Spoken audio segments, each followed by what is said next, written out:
Don't judge people based on their intelligence, on their charm, on whether they're good or bad, etc. Judge them on their character, whether they have a weak or a strong character. A weak character is somebody who cannot take criticism. That is probably the number one characteristic, the worst trait, I think, in people, and a definite trait of negativity, is somebody who can't take any kind of criticism. They're so defensive. So that means they can get away with anything. They can say anything they want, and there's just like a wall, a shell around them. A strong character is a person who can take criticism, who can work with other people, who can deal with stressful situations, who can handle responsibility, and if there's something goes wrong, they take I'm to blame for it. They don't look at other people. There's somebody you can rely on. You lean on them, and there's something there to lean on. You can rely on them in situations.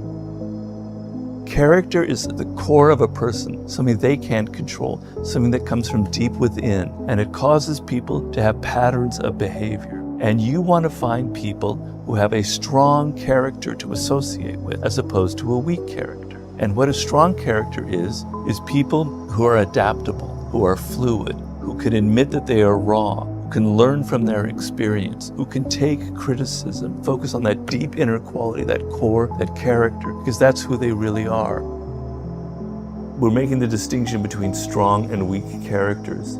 A weak character can't stand any kind of criticism. They can't learn from situations. Their ego is too fragile. And a strong person can adapt and can take criticism. Personal responsibility is to compete with yourself, is to be slightly better than yourself the next day. Yes. And it better in some way that you can actually manage, and that's humility. It's right, like, well, I'm a flawed person, I've got all my problems. Could I be as good as person X? It's like not the right question. The right question is, could you be slightly better tomorrow than your currently flawed self? And the answer to that is, if you have enough humility to set the bar properly low. If you want to know something about yourself, sit on your bed one night and say, what's one thing I'm doing wrong, that I know I'm doing wrong, that I could fix, that I would fix? You meditate on that, you'll get an answer. And it won't be one you want, but it'll be the necessary. You want to give the world irrefutable proof you are who you say you are. Well, the world and yourself. There's a mirror up as well. Are you who you say you are? Yeah. Well, great. That's a lovely thing to be. And to build it up in small ways, I mean, that's really, you're talking about building character, of going, well, I'm going to make that promise to myself and then I'm going to do it. So you don't make bullshit promises to yourself. You know, New Year's resolutions are not a good idea, because if you're going to let yourself down, that's more damaging. Pick something that you can do. Pick something small. We're beating ourselves up. Like, everybody sucks at something, right? Like, we all have shortcomings and we all have strengths. And for me, it's like, why don't we just audit that? But if you want to see if you're a brave person, what they call the 4 o'clock in the morning courage, wait when things go completely to pieces, when things are the worst, when your very best deal falls apart and your rent is late and you're tired and you're sick and everybody is mad at you and your car doesn't work, then it's the person that picks themselves up and says, nothing is going to stop me. The best quality in the world that you can develop is to develop the quality of being unstoppable. Develop the quality of being unstoppable. Say in yourself that no matter what life throws at me, it'll never stop me. No matter how rough it gets, I will never quit, and nothing will ever stop me.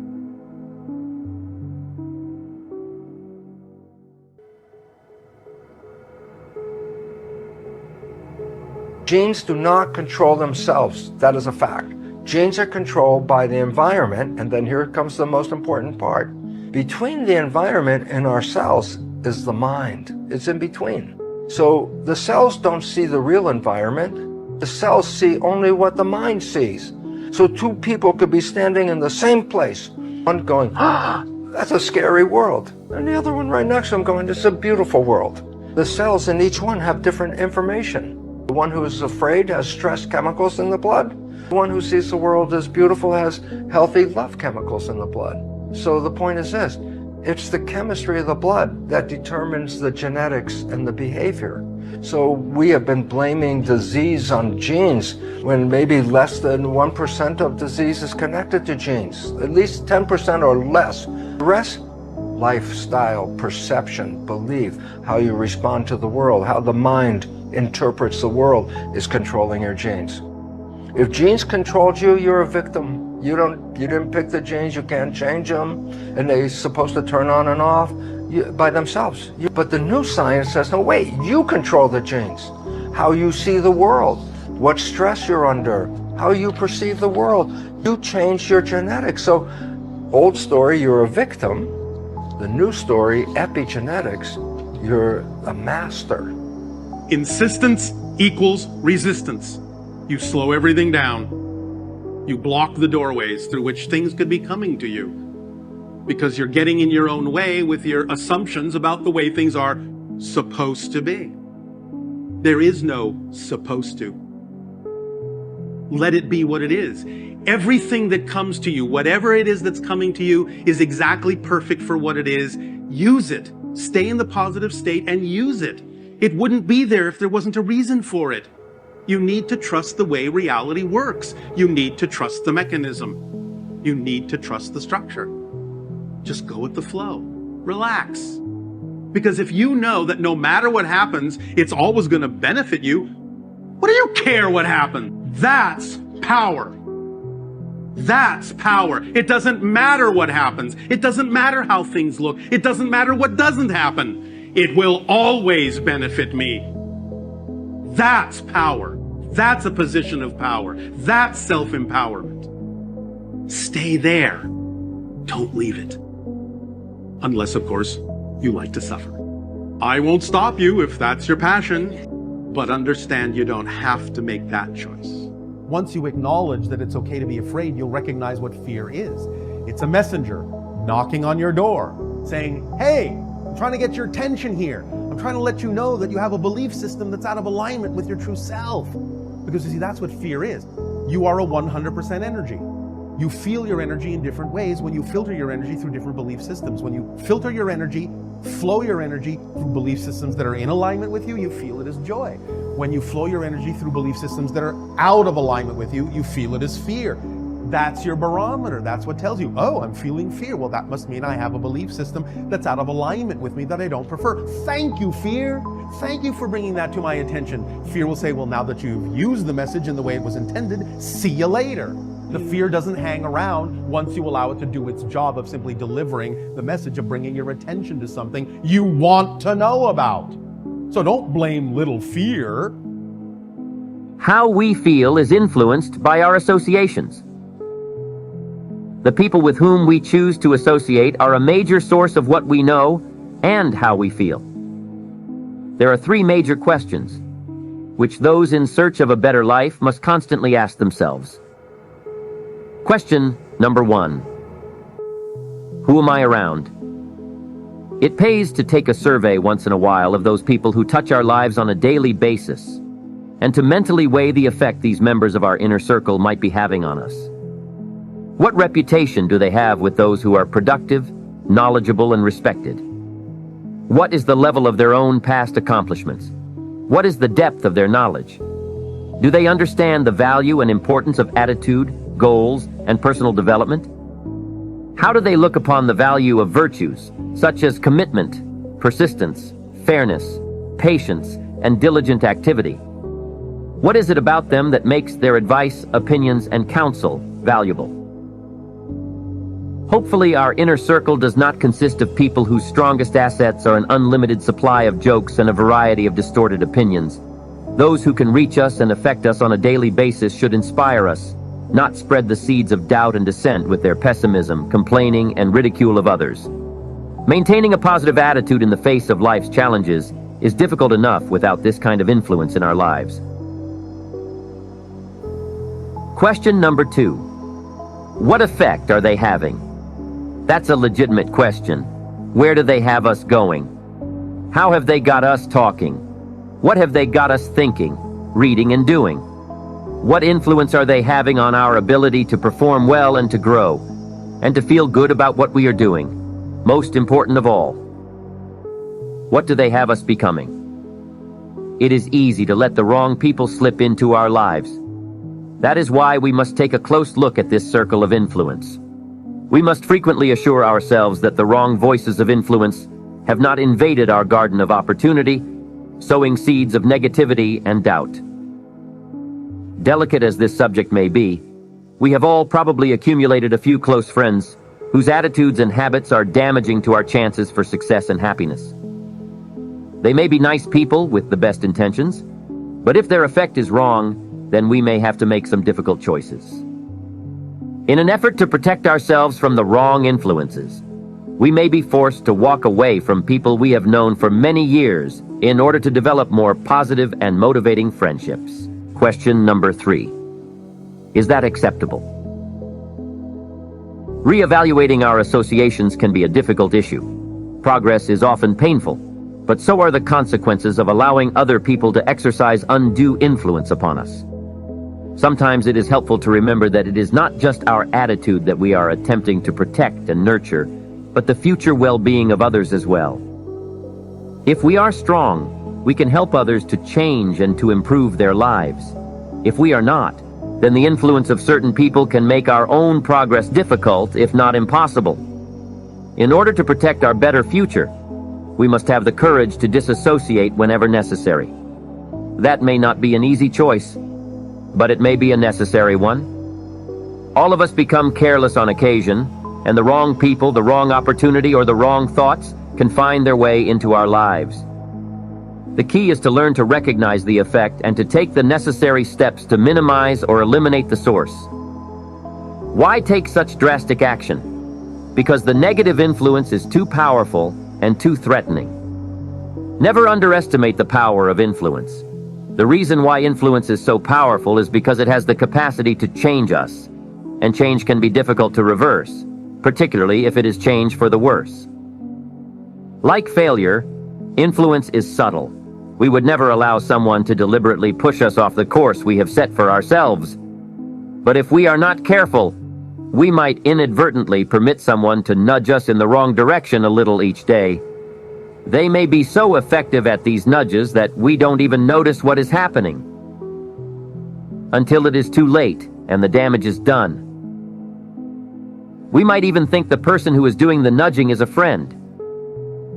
A nudge here, a nudge there, and as time passes, we soon find ourselves looking around and saying, "What am I doing here? This is not where I meant to be." We wind up spending weeks or months or even years merely trying to return to the course we had thought we were on before our nudging friend came by, subtly destroying our future with the power of undue influence. Disassociation is not something to be treated lightly. It must be done carefully and thoughtfully. But if we are sincere about changing ourselves and designing a better future, we are obligated to distance ourselves from those who are having the wrong effect on us. The price of not doing it is simply too enormous.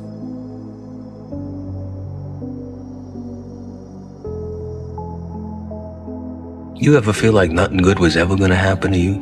I don't want to just survive. It says in these movie writing books that every character has an arc. You understand? Like everybody starts out somewheres, and they do something, something gets done to them, changes their life. That's called their arc. Where's my arc? Isn't it about time you become that person you knew you always could be? How do you do that? You break the mold, guys. You get the out of bed when it's cold, when it's early. You do something away from the normality of what you've been doing. That psychotic behavior, doing the same thing, expecting a different result, doesn't work that way. You must switch up the mainframe. Switch it up if you want a different result, man. I work hard now, so the second half of my life, I can do whatever the fuck I want. Mm-hmm. That's been my mentality. It's like, I'm not going to trick off my early years for partying and then worry about struggling, how I'm going to make it, how I'm going to take care of my family, how I'm going to take care of everybody else. Like, that's not going to be me. I'm going to grind it out now. You know what I'm saying? I'm going to set up the foundation so I can enjoy myself later. That's always been my mentality. And that is what that works for me. When I seen that Bentley at the boxing gym and I seen that diamond Rolex, I said, I want that. And I knew what it took. So I know when my opponent is asleep, I'm out there at 4 or 5 in the morning, chopping trees, working, to this day. Because I can retire today. I'm well off, very comfortable. But I got the will to win. Take action. A body in motion tends to stay in motion. A body at rest tends to stay at rest, you've had enough damn rest. Go take action. Everyone talks about the destination, but very few people talk about the journey. That's where the iron is forged. In the monotony of doing the right thing day in and day out, your part of the deal is to keep showing up for yourself, to stick around and see what happens when you really go all in. Don't just settle for mediocrity. Just hold up your end of the bargain and watch how life will turn in your favor. If you go to the gym and you work out and you come back and you look in the mirror, you will see nothing. And if you go to the gym the next day and you come back and you look in the mirror, you will see nothing. I know that until you make a decision that you no longer want to feel how you feel, or you no longer want to think the way that you think, or you no longer want to have the kind of results or no results that you have, until you make that decision that, you know what? I know I don't feel great. I know I doubt myself. I know I've had a lot of bad things happen. I know there's a lot that I regret, but damn it, with the time that I have left in my life, I really want to start to enjoy myself. I want to take better care of myself. I want to feel happy. You don't even have to believe you deserve it yet. You can just want it. You've got to start there. You've got to start with wanting something better for yourself. And then I personally think the most important thing is to start acting like the person who has the things that you want right now, even though you don't feel like it. Started. Just get started. The longest time in the world is the hesitation between thought and action. It can actually be forever. You can hesitate for 1 second to get started on something, a workout, a project, a task, something that you know you should do. You can hesitate for 1 second. That 1 second of hesitation, all of a sudden it turns into 5 seconds. And then 10 seconds. And then 10 minutes. And then just like that, you drifted into the eternity zone. 1 second became an eternity because something that was going to happen is now never going to happen, ever. Why is that? Because you hesitated. So don't take that chance. Instead, take action. A body in motion tends to stay in motion. A body at rest tends to stay at rest. You've had enough damn rest. Go take action. Be uncomfortable. Get yourself in a situation where you feel a little bit about a challenge. You're feeling something about being challenged. You're understanding that challenges are good for you. Challenges are going to make you better, going to make you stronger, going to push you through any adversity that you may face in life. But in the final analysis, it's also an additive issue. If I'm smart and hardworking and I can crank out for 70 hours a week and you do it for 30, it's like, in 2 years, I'm so far ahead of you, you will never, ever catch up. My whole thing is a mentality thing. Like I told you the last time I was on the show, I viewed myself as the weakest person on the planet Earth. My goal in life was to, in my mind, believe I'm the hardest man alive. That's what it's about. It's about whatever you think you are, you have to make that dream a reality. But that's where the hard part is making that dream reality. That's where the hard work comes. That's where people know, how do you keep grinding every day?